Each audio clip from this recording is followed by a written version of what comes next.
ആട്ടത്തില് അതല്ല അതിന്റെ പോയിന്റ്. ഇതൊരു മനസ്സിലായില്ല. ആക്ച്വലി കഴിഞ്ഞ വർഷം ഇതേ സമയത്താണ് ആട്ടവും റിലീസായത്. ആൻഡ് ഇതേ സമയത്ത് അടുത്ത വർഷം ഒരു പടം നമുക്ക് ചെയ്യാം. നടക്കട്ടെ. പിന്നെ ഇതിന്റെ ഷൂട്ട് ചെയ്യുന്ന സമയത്തായിരുന്നു എനിക്ക് ആട്ടത്തിന്റെ അവാർഡ് കിട്ടിയത്. അപ്പോ പിന്നെ ഈ ഷൂട്ട് ചെയ്യുന്ന സമയത്ത് കുറെ നല്ല നല്ല കാര്യങ്ങൾ സംഭവിച്ചു. ആൻഡ് ഞാൻ ശരിക്കും മനുഷ്യരുടെ കൂടെ പെർഫോം ചെയ്യുന്നത് ശരിക്കും എൻജോയ് ചെയ്തു. ക്യാരക്ടർ പറ്റിയ നല്ല എക്സ്പീരിയൻസ് ആയിരുന്നു. ഇനി ഓരോ വർഷവും നല്ല തുടക്കം സിനിമയിലൂടെ ആവട്ടെ എന്നാണ് ആഗ്രഹം.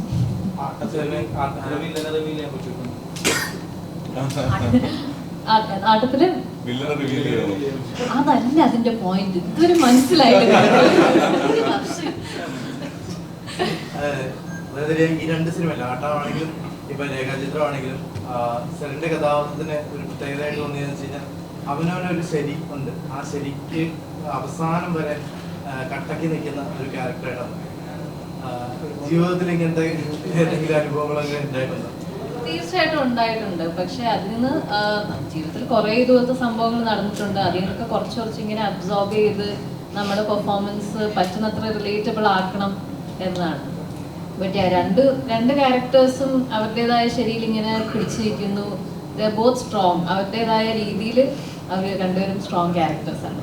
ആൻഡ് ആട്ടം കണ്ടതിന് ശേഷം എനിക്കിത് പുൾ ഓഫ് ചെയ്യാൻ പറ്റുമെന്ന വിശ്വാസം ഡയറക്ടറിനുണ്ടായിരുന്നു. So thank you so much for that.